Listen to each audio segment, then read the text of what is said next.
अस्सलाम वालेकुम स्टूडेंट्स। आज जो हमारे पास टॉपिक है जिस पर हमने स्टडी करनी है वो फार्मेसी इंडस्ट्री से है इवेपोरेशन। तो इवेपोरेशन का सबसे पहले तो हमें लफ्ज़ी मतलब का पता होना चाहिए कि इवेपोरेशन होता क्या है। इवेपोरेशन होता है बुखारात के अंदर तब्दील कर देना, ऐसा अमल जिसके ज़रिए से हम किसी भी लिक्विड चीज़ को बुखारात में कन्वर्ट करते हैं, उस अमल को हम इवेपोरेशन कहते हैं। So the process of turning a liquid into vapour is called the evaporation. और जो ये प्रोसेस है या mostly this process is done for solutions, ये हम ज़्यादातर किसके लिए करते हैं, सॉल्यूशंस के लिए करते हैं। ये प्रोसेस हम मोस्टली बच्चों सॉल्यूशन के लिए करते हैं, क्योंकि जो सॉल्यूशन अब आपको इसके लिए सॉल्यूशन का पता होना चाहिए कि सॉल्यूशन क्या होता है। सॉल्यूशन को हम उर्दू में कहते हैं महलूल। सॉल्यूशन बनाने के लिए आपको दो चीज़ें चाहिए होती हैं, एक आपको सॉल्वेंट चाहिए, दूसरी चीज़ आपको सॉल्यूट चाहिए। ठीक हो गया। जो चीज़ लिक्विड हालत में और ज़्यादा मिकदार में होगी उसको हम सॉल्वेंट कहते हैं, और जो चीज़ कम मिकदार में होगी वो लिक्विड भी हो सकती है और वो सॉलिड भी हो सकती है। आ रही है ना समझ, मतलब कि जो सॉल्वेंट है वो हमेशा लिक्विड में होगा और ज़्यादा अमाउंट में होगा, जबकि जो सॉल्यूट है वो लिक्विड भी हो सकता है और वो सॉल्वेंट भी वो अपना सॉलिड भी हो सकता है। इसको हम सल्यूट कहते हैं। फॉर एग्जांपल, जब हम पानी और चीनी को आपस में मिक्स करते हैं तो जो अब हमारे पास पानी है ना वो लिक्विड फॉर्म में और ज़्यादा मिकदार में, जबकि चीनी जो है वो हमारे पास कम मिकदार में है और वो सॉलिड फॉर्म में भी है। लेकिन चीनी की जगह पर रूह अफ़ज़ा या जाम शरीक कोई भी शरबत भी हो सकता है, लेकिन वो हम हमेशा कम मिकदार में डालते हैं, तो वो हमारे पास क्या होगा, वो सल्यूट होगा। तो जो सोल्यूशन होगा ना वो क्या है, सॉल्वेंट प्लस सल्यूट का मिक्सचर होता है। अगर आपने कभी भी सॉल्यूशन के अंदर से पानी को अलग करना और सॉल्यूट को अलग करना है, या मतलब कि सॉल्वेंट को अलग करना है या सॉल्यूट को अलग करना है, तो हमें इवेपोरेशन का प्रोसेस जो होता है वो करना पड़ता है। अब लार्ज स्केल पर या इंडस्ट्रियल स्केल पर हमने बड़ी बड़ी मशीन का इस्तेमाल करते हैं, मतलब कि वहाँ पर हम ना बड़ी बड़ी मशीन का इस्तेमाल करते हैं जो कि सॉल्यूशन में मौजूद पानी को बुखारात में कन्वर्ट कर देती हैं, और हमारे पास सॉल्यूशन वो पानी को बुखारात में कन्वर्ट कर देती होती हैं, और जो हमारे पास सॉल्यूशन में मौजूद कंसनट्रेटेड मटेरियल था या फिर सॉलिड मटेरियल था, या वो मटेरियल जो कि हमारे पास सॉल्यूट की शक्ल में था वो अलग हो जाता है। तो so during this process concentration, density, viscosity and boiling point of the solution is raised. अब यह ऐसे कैसे होता है कि मतलब कि जब भी आप किसी सल्यूट को हीट करेंगे तो उसके अंदर मौजूद जो लिक्विड है वो उड़ जाएगा। जब उसके अंदर से लिक्विड उड़ जाएगा तो पीछे जो चीज़ रह जाएगी वो कंसनट्रेटेड होगी, मतलब कि वो थिक होगी। तो जब अब हमारे पास जो मतलब कोई सोल्यूशन बाकी रहेगा वो क्या होगा, वो कंसनट्रेट ठीक है, गाढ़ा है, डेंसिटी उसकी इंक्रीज, मतलब उसका वजन भी बढ़ गया, and viscosity and boiling point of solution is rest. Boiling point of solution rest क्यों हुआ, क्योंकि जब भी हम सल्यूट वाली चीज़ों को मतलब कि उनको हीट हार्ड चीज़ों को जब भी हम उनमें उनको बुखारात उनमें से बुखारात को निकालने के लिए हम हीट ज़्यादा करते हैं, जबकि जो सॉल्वेंट होता है मतलब कि लिक्विड चीज़ है उनको सल्यूट की निस्बत हम क्या करते हैं, हीट कम करते हैं। In supersaturated solution dissolve materials are separated. अब आपको पता होना चाहिए कि सुपर सेचुरेटेड सोल्यूशन होता है आखिर क्या। सुपर का मतलब होता है ज़्यादा, एंड सेचुरेटेड का मतलब होता है गाढ़ा, या ऐसा सोल्यूशन जिसके अंदर अपना सल्यूट ज़्यादा अमाउंट में पाया जाए। ठीक हो गया। फॉर एग्जांपल, जैसे मिसाल के तौर पर ले लें कि पानी में चीनी डालते जाएं तो वो एक ऐसा वक्त आ जाएगा कि चीनी पानी में मज़ीद हल नहीं होगी, क्योंकि पानी बहुत ज़्यादा गाढ़ा हो गया है। इस तरह के सोल्यूशन को हम सुपर सेचुरेटेड सोल्यूशन कहते हैं, क्योंकि इसमें सल्यूट बहुत ज़्यादा डाला होता है और इसके बाद हमारा सोल्यूशन बहुत ज़्यादा गाढ़ा हो जाता है, इसीलिए इसे हम क्या कहते हैं, सुपर सेचुरेटेड कहते हैं। In supersaturated solutions dissolve materials are separated. अगर हमारे पास इस तरह का कोई सॉल्यूशन मौजूद है और मैं आपसे कहूँ कि इस पानी और चीनी को सल्यूट में मतलब कि सॉल्यूशन में से जिसके अंदर आपने बहुत ज़्यादा चीनी डाल दिया है, पानी को अलग करके दिखा, मगर मतलब कि कहने का मतलब ये है कि आपके पास अगर इस तरह का सॉल्यूशन आ जाए जिसमें चीनी बहुत ज़्यादा है, तो अगर मैं आपको कह दूं कि इस सॉल्यूशन में से पानी और चीनी का जो ये सॉल्यूशन, इसमें से आप पानी को अलग करके दिखाएं तो फिर आप क्या करेंगे, तो पानी को अलग करने के लिए आप इवेपोरेशन का जो प्रोसेस है उसको करेंगे।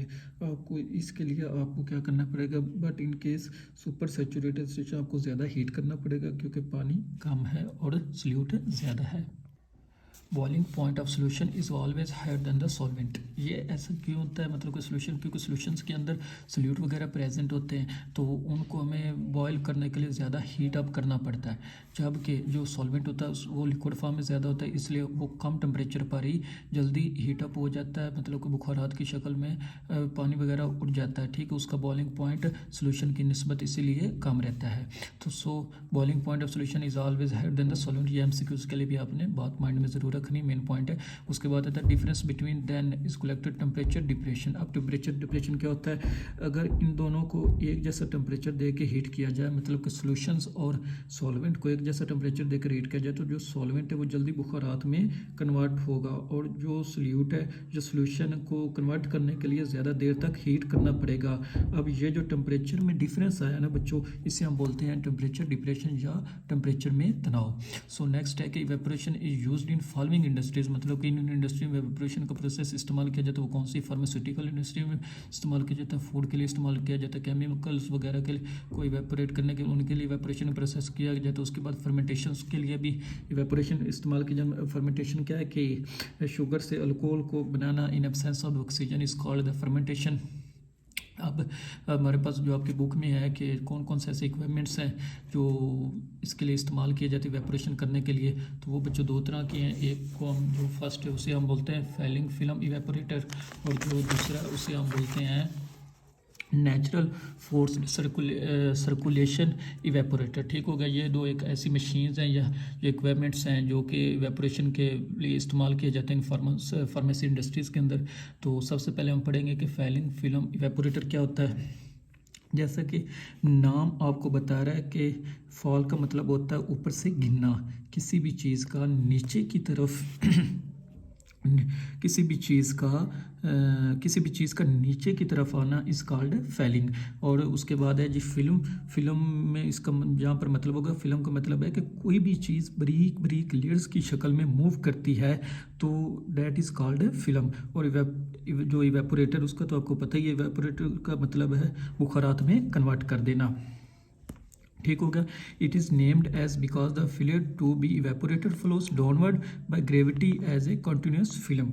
ठीक हो गया, इसको हम इसलिए भी फैलिंग फिल्म इवेपोरेटर कहते हैं कि इसमें जो हमारे पास फ्लूइड होता है वो डाउनवर्ड मूव करता है। ठीक हो गया, वो कैसे मूव करता है, डाउनवर्ड, ऊपर से नीचे की तरफ, क्योंकि नीचे की तरफ आता है मतलब कि जब नीचे की तरफ क्यों आता है वो, इसलिए नीचे की ऊपर से नीचे की तरफ आता है, उसके ऊपर के फोर्स ऑफ द ग्रेविटी जो होती है वो अट्रैक्ट कर रही होती है, जिसकी वजह से जो हमारा लिक्विड है या जो हमारा क्या कहते हैं उसे सोल्यूशन है वो बारीक बारीक फिल्म की शक्ल में या बारीक बारीक लेयर्स की शक्ल में नीचे की तरफ मूव करता है। ठीक हो गया,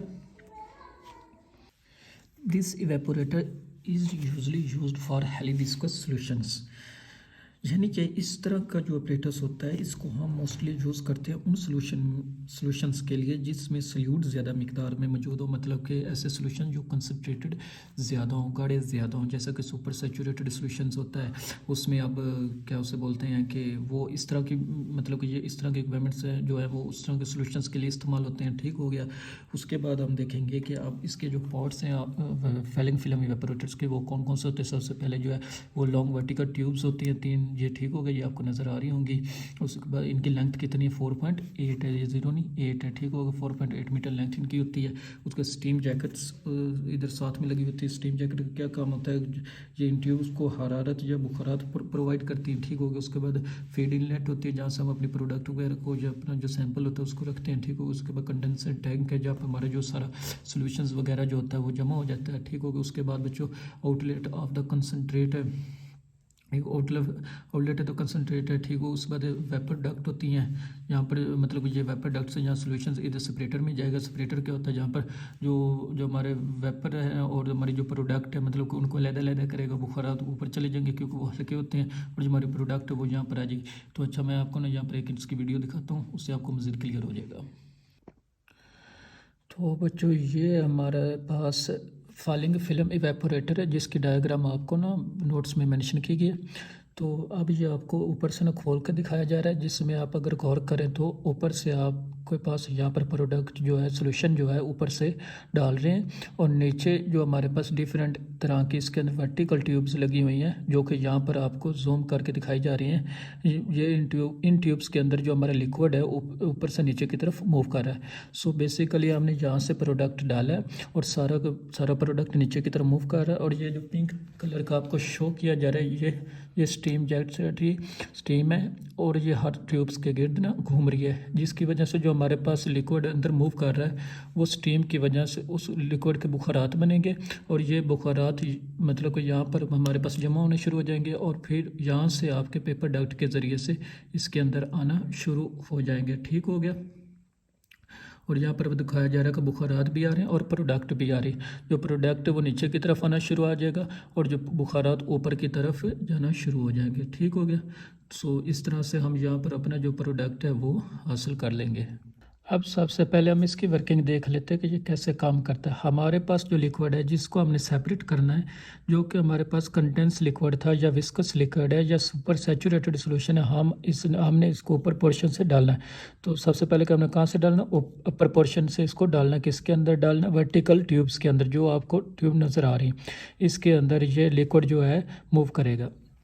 अब इसके अंदर कोई भी पंप हमने इस्तेमाल नहीं करना, कोई मोटर इस्तेमाल नहीं करनी। जैसे ही हम डालेंगे तो फोर्स ऑफ ग्रेविटी जो है जो जिस चीज़ पर अट्रैक्ट करती है, तो जो ग्रेविटी की वजह से जो चीज़ें हैं वो ऑटोमेटिकली नीचे की तरफ आना शुरू हो जाती है। So under the action of the gravity, force of gravity की वजह से लिक्विड नीचे की तरफ मूव करता है और एक यूनिफॉर्म फिल्म बना लेता है ट्यूब्स के दीवारों के अंदर। ठीक होगा। उसके बाद जब लिक्विड नीचे की तरफ मूव करेगा तो अंदर की दीवारों के साथ साथ एक ट्यूब्स बना लेगा। जैसे ही लिक्विड जो है वो फ्लो करना शुरू होगा तो हम इन स्टीम जैकेट्स को ऑन करेंगे और यहाँ से भाप निकलेगी, और इस भाप की वजह से जो पानी है जो उसके ऊपर हीट अप्लाई होगी, जो पानी है वो यहाँ से गर्म भी होना शुरू हो जाएगा, और लिक्विड या जो भी सोल्यूशन है वो गर्म भी होना शुरू हो जाएगा और बुखारात की शक्ल में बनना भी शुरू हो जाएगा, मतलब बुखारात बनना शुरू हो जाएगा। अब जो बुखारात लिक्विड जो है हमारे कंडेंस के अंदर इकट्ठे हो जाएंगे, फिर यहाँ से वेपर प्रोडक्ट के ज़रिए से सेपरेटर में चले जाएंगे, और इस सेपरेटर के अंदर दो चीज़ें मौजूद है। एक लिक्विड है जो कि कंसंट्रेशन फॉर्म है, और दूसरे पास बुखारात है। बुखारात जो है वो हल्के होते हैं इसलिए वो ऊपर की तरफ मूव कर जाते हैं, और बुखारात यहाँ से वेपर आउटलेट से बाहर की तरफ निकल जाते हैं। और यहाँ नीचे हम बीकर रख ले, जो हमारे पास प्रोडक्ट है जो कंडेंस फॉर्म में है, वो लिक्विड की मिकदार बहुत कम होगी, वो यहाँ से हम हासिल कर लेंगे। They are normally more expensive due to the addition of pump and circulating pipes हैं। ये बच्चों ना ज़्यादा एक्सपेंसिव होते हैं क्योंकि ज़रूरत से ज़्यादा इनमें पाइप्स होते हैं। उनमें जो अपना फिल्म वेपोरेटर्स थे उनमें पाइप्स कम थे, और मोस्ट इम्पॉर्टेंट चीज़ इसमें यह है कि इसमें भी एक पंप भी लगा होता है, मतलब यानी कि एक मोटर लगी होती है, इसलिए महंगा होता है। ठीक हो गया। उसके बाद है जी they are based on the natural circulation of the product cause by the density difference. इसमें जो प्रोडक्ट है बच्चों वो नेचुरली सर्कुलेट करती है। उसके बाद हम इसके पार्ट्स देखेंगे। सबसे पहले क्या है जी, इसमें एक पंप लगा होता है जो कि दूसरे में फिल्म वेपोरेटर में नहीं, तो उसके बाद एक फील्ड इनलेट होती है यहाँ पर नीचे, वहाँ पर ऊपर लगी हुई थी। उसके बाद ये ट्यूब्स हैं, उसी तरह बिल्कुल स्टीम इनलेट है जो इसको हरा जो बुखारात वगैरह के लिए, मतलब कि क्या से बोलते हैं अपना जो हरारत या बुखारात प्रोवाइड करती है ट्यूब्स को। उसके बाद है जी अपना एक सेपरेटर होता है जो इन्हें अलग करता है। उसके बाद जो मेन चीज़ यहाँ पर एक और है कि वो है कैसे बोलते हैं अपना डिफ्लेक्टर है। ठीक होगा। अब डिफ्लेक्टर क्या है, मतलब कि ये प्रेजेंट जहाँ पर ये मौजूद है, इसका काम होता है झटका लगाना, या इसे क्या बोलते हैं एजिटेशन कहते हैं। ठीक होगा। यानी कि चीज़ों को आपस में रोटेट करना, हिलना, डेट इज़ कॉल्ड डिफ्लेक्टर। ठीक होगा। और जो हमारी प्रोडक्ट है, जो हैवी प्रोडक्ट्स हैं वो नीचे की तरफ आती है, और जो लाइट होती है वो यहाँ से ऊपर की तरफ डिफ्लेक्ट हो जाती है, मतलब कि ऊपर की तरफ चले जाते हैं। ठीक हो गया। उसके बाद हम इसकी एक वीडियो देखते हैं तो उससे आपसे ज़्यादा थोड़ा सा और आपका कंसेप्ट क्लियर हो जाएगा। उसके बाद हम इसकी ना वर्किंग पढ़ते, वही वर्किंग इसी में लिख देनी। और हमने जो था ये वाला पोर्शन थोड़ा सा लंबाई में बनाया था, लेकिन यहाँ पर इसको थोड़ा सा हॉरिजॉन्टल दिखाया गया। ठीक है। तो उसके बाद क्या होगा कि यहाँ से आप जो भी हमारे पास पॉइंट है जहाँ से फीडिंग पॉइंट लिक्विड को एंटर करना शुरू करेंगे, और हमारे पास नीचे मोटर लगी हुई, इस मोटर के ज़रिए से जो प्रोडक्ट है वो हमारे पास ऊपर की तरफ मूव करना शुरू कर देगी। ठीक हो गया। यहाँ से आपको नज़र आ रही होगी जो लिक्विड है जो ट्यूब्स लगी हुई हैं उनके उनके अंदर लिक्विड जो है वो मूव करना शुरू हो जाएगा।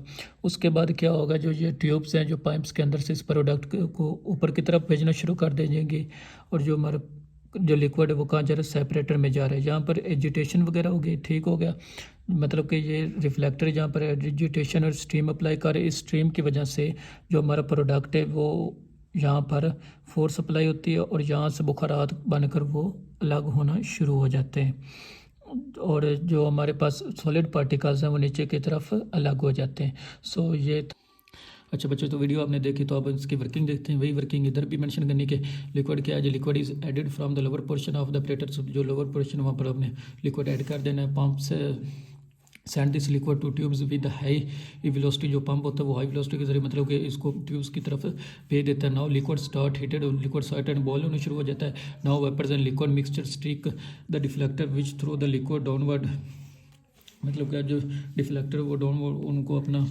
क्या बोलते हैं, वेपर्स एंड लिक्विड दोनों को मिक्सचर, जो उन दोनों का mixture streak the deflector which through the liquid downward and vapours leaves the apparatus from upward, और जो वेपर्स होते हैं वो लीव्स द अपरेटस को मतलब कि अपवर्ड चले जाते हैं, और जो अपना लिक्विड्स वगैरह होते हैं दूसरा प्रोडक्ट बचती है जो लिक्विड है तो वो डाउनवर्ड मूव होने शुरू हो जाते हैं। फाइनली क्या हो जाता है, कंसंट्रेटेड प्रोडक्ट इज कलेक्टेड, यहाँ पर जो हमारा अपना है कंसनट्रेटेड मटेरियल वगैरह वो हम जहाँ पर क्या कर लेते हैं, कलेक्ट कर लेंगे अपने रिसीवर वगैरह में। इस तरह हमारा बच्चों ये जो एवेपोरेशन वाला था अपना टॉपिक वो क्लियर होगा। इंशाल्लाह नेक्स्ट हम पढ़ते हैं रियोलॉजी के बारे में पढ़ेंगे। तो तब तक के लिए इजाज़त दीजिए, अल्लाह हाफिज़।